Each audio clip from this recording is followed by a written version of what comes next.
Before you begin, remove the display bezel. Removal. Important.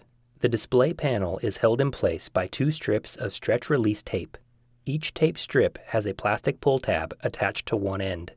One at a time, grasp the pull tab of each strip of tape and carefully wrap it around the end of a cylindrical tool such as a screwdriver. Slowly twist the tool to release the tape. Continue twisting until the entire strip has been removed. Important.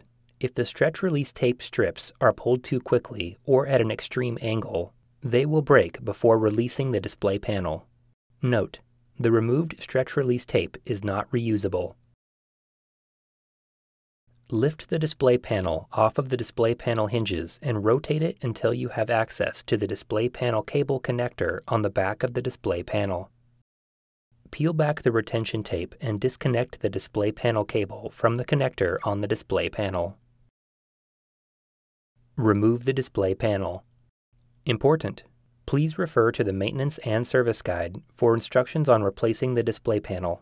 The stretch-release tape strips that secure the display panel to the display enclosure must be placed in a specific orientation.